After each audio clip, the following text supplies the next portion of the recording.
નસવાડી તાલુકાના આકોના ગામના ખેડૂતોએ પોતાની જમીનનું વળતર નવી જંત્રી પ્રમાણે મળે તે માટે મામલતદારને આવેદનપત્ર આપ્યું। Delhi Mumbai express Bodeli section national highway 56 માં છોટાઉદેપુર જિલ્લાના નસવાડી તાલુકાના આકોના સેજામાં ખેડૂતોની ખેતીની જમીન આવેલી છે, જેમાં આકોના ગામના ખેડૂતોની જમીનનું સંપાદન થતું છે, જેમાં તમામ ખાતેદારોને જૂની જંત્રી મુજબ વળતર આપવામાં આવ્યું છે।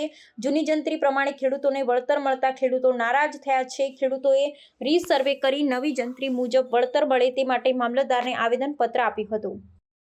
નસવાડીમાં જમીન આવેલી છે, એનો ભાવ વધારે છે અને બાજુમાં તમારે ખેતર છે, એનો ભાવ બિલકુલ ઓછો છે। અમે 22 ખેડૂત છે આકોના। આજે તમે શું કરવા આવ્યા? આવેદનપત્ર આપવા માટે। શું માંગ છે તમારી? કે વળતર વધારે મળે એ માટે નવી જંત્રી। રાજેન્દ્રસિંહ મહેન્દ્રસિંહ સોલંકી।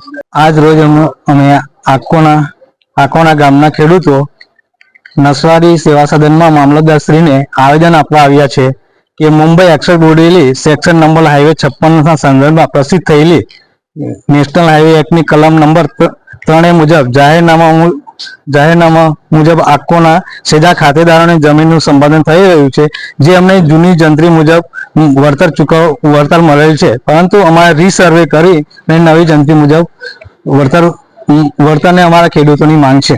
પરમાર સુરેન્દ્રસિંહ ઉકેટસિંહ।